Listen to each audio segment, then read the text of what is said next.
think you've got to assume that it will be reviewed. Because he's afraid that, you check in out of Jakarta and KL, he might be, I think all of us are in that boat. In 2004, we went to court to try and say that the serialized ballot papers should be stopped. They told us to go fly kites. We're still flying those kites, by the way. So what do you do? The fact of it is, I think we've come to this point where if you believe strongly enough, you just have to stand up and say, to hell with it. I'm going to accept that I might be marked with a big PR on my forehead or whatever it is, because that's what it's going to take. I don't think there's a simple answer to that. We have to decide whether this is important enough for us to actually take a position. I think. Thank you. Can I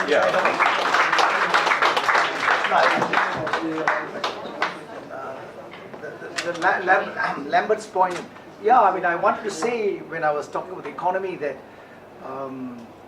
continuing with the Najib administration is really a menace to Malaysia. He's a menace economically. Because even in 4 years, in his 4 years, the debt doubled. It went up nearly more than double. So yes, I agree. If you carry on with him in charge, he is so reckless. It's just unbelievably reckless. And I don't know why he doesn't consult his brother, who is the CIMB's head, and get some decent economic advice. Whether we will go down the Philippines route or Zimbabwe or whatever is anybody's guess, but based on the past 4 years, very dangerous to have UMNO running our economy. Then your Bernice, is it? I'm surprised Anwar said 10 seats is safe. Then he's got more confidence. I'm more cynical because 10 seats means you just need to buy 6. And 6 you've got the other side already. So with Perak 3 was no problem. So I'm a bit more cynical. Yeah, of course the king has a critical role. I think where the king can help the incumbents. Don't forget they are used to the UMNO government for 56 years. So for them, the establishment in the wider sense of the word, and the Malay rule, the 9 Malay ruling houses, the rulers, are far more comfortable with UMNO. So if they have a discretion, don't be surprised that they exercise that discretion in favor of whom they're comfortable with.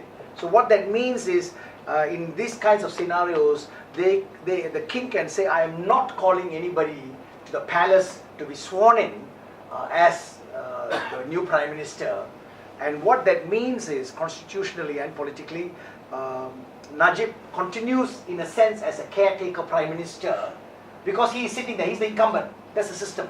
He is the incumbent, he has the advantage of incumbency. And he can sit there, like Gordon Brown was sitting for 2 days, 3 days, just in 2010. And there was a debate whether Gordon Brown overstayed or understayed. But the point is he was there for 3-4 days, at least 3 days, then he resigned, and then only Cameron came in. So constitutionally, Najib can stay for a few days in these kinds of close call. And those few days are critical. And the king can say, I'm not doing anything. And I'm not inviting Anwar Ibrahim to the palace. So, and then... and how long could we exist in that state for? Oh, a few days, weeks. Other countries have, Months? Years? Yeah, because I think people overestimate the need of governments and all that, because you must, in other words, the Malaysian birds will continue singing on the 6th of February. The rivers will flow, the sun will shine, the kway teow seller will continue making kway teow. Don't worry about it. So what? Japan, Italy is the best example. Italy always has discussion on coalitions post-election. After the elections, they sort it out. And and between the mafia, the Vatican, and whoever else. But it's always post, and somebody is in charge or not in charge. But Italy still produces great cars, great fashion, and there is no revolution, there's no riot. Japan is all safe. And even India now. India has got to that stage where it's very difficult to form a government. So after an election, for about 2-3 weeks, there is no government in that sense. So don't have to worry about it. We exaggerate the importance of government. And in fact, the English example shows that. England never had a hung parliament for a long time, and they were concerned about it in 2010. But of course, being the English, they are just so civilized and calm about it. They had 5 days where there was intense negotiations, and the king stayed out of it. In fact, Queen Elizabeth remained in Sandringham. She didn't want to come down to London. And only after 5 days, when Clegg and Cameron reached an agreement, and a message was given to her that she can come down, then she came down, then they visited Buckingham Palace. Meanwhile, in those 5 days, life carried on in England. Football games were big. Which one was it football or rugby or something? Everything was carried on, so no problem. What we mustn't overreact in that sense. And that takes me to your point about the Jakarta embassy. I'll answer that. But I think I heard you say that your son was not very keen to come to Kuala Lumpur because he thought there's going to be trouble? No. He's afraid that, What is he afraid of? that I'm sure he's going to work the way I work. Yeah, that's Jakarta. Is he afraid of coming here? Ini Pakatan punya. No, I agree. First of all, he shouldn't. If you vote in Jakarta, I assure you, when it arrives in Kuala Lumpur, it will be a Barisan vote. I assure you. So therefore, this is why Bersih has come out. Initially, Bersih was keen on having Malaysians vote abroad. But when they got anecdotal evidence from people in London, Sydney, wherever else, they said, look, don't vote abroad because of this. So that I think is very clear in my mind. He shouldn't vote. All right. But he, because he's in Jakarta, can't he fly back to KL? I will tell you. And I thought that you said that he's frightened of coming back to KL. Tell him not to be frightened. No, it's not right. None of us should be frightened. Don't be frightened. Don't be frightened before, after, whatever. Nothing is going to happen. Please, back to what President Roosevelt said. The only thing to be feared, the only fear is to fear for fear. Okay, but nothing else to be feared. What about my second We'll have a question? peaceful election. What about my second question? Yeah. His brother-in-law registered about 1.5 years ago. And Also, I don't know the facts. What are the facts? What did you say? his brother-in-law, that is my son's brother-in-law, registered as a voter 1.5 years ago, but he couldn't find the list. So what should he do? Oh, he is Malaysia. Yeah. I think now too late, isn't it? I mean, I don't know. Isn't it too late? I mean, he registered himself as a voter 1.5 years ago. But it's not on the. No. The official list that we use will be the February roll. That is Okay. official. So I think it'll be too late now. So. All right. But I think what people say is you must go into the computer now. I think people have been saying that you better check. Everybody better check because don't assume where you went last time is the same place. So apparently the advice is you check on the computer and they have a printout. And if it says the La Salle school in PJ where we vote, then you go to La Salle school and say, look, I must be there. I've got 3 more questions. Mine's just One. a very quick one, following the postal votes. If his son has been registered to vote in Jakarta as a postal voter, is he still allowed then to come back to Malaysia and not vote in the embassy in Jakarta? Okay. Just so that he doesn't waste. Can you answer that, Tommy? That's Sorry, a follow-up Sorry, question. if his son has been registered to vote as a postal voter in Jakarta, is he then allowed to forego that and come back to Malaysia to vote?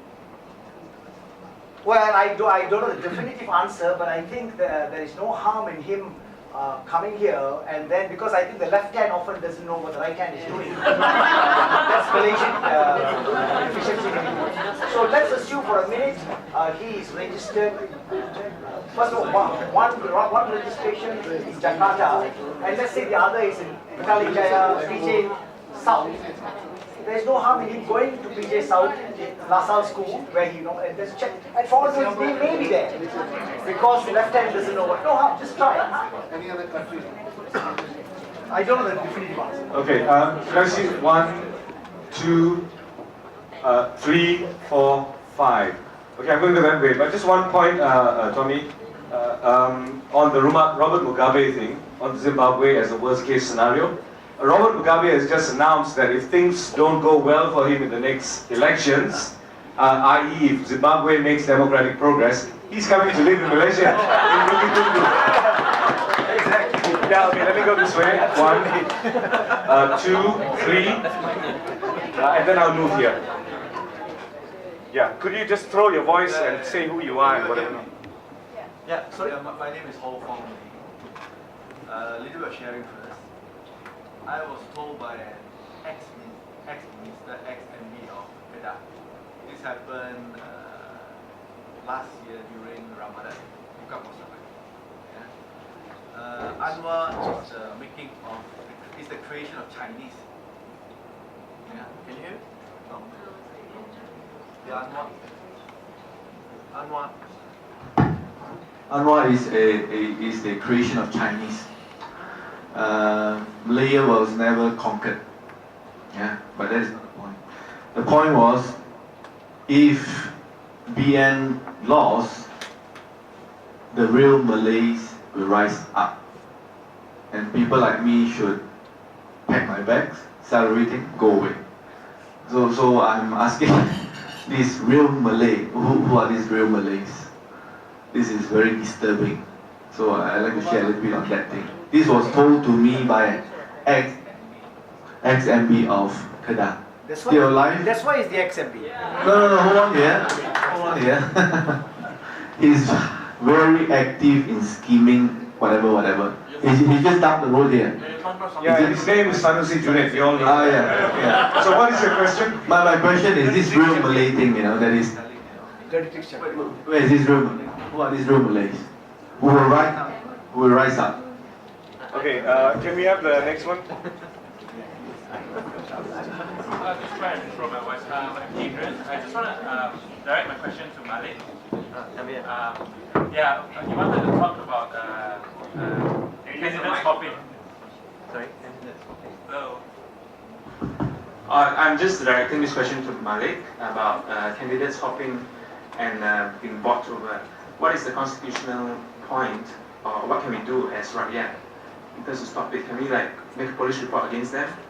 What can we do? Because it's very frustrating. Can you pass the mic, please? Hi, my name is Mervin. I think the reality when people vote, they're not voting for the person of entity, looking at the manifesto and the party. So, let's say if Pakistan does come into power, what safeguards can they implement by legislation or by constitution to stop party hopping after the elections? First question. Secondly, if they can, should they? We're going to let them take the 3 questions first and then I'll move on that side.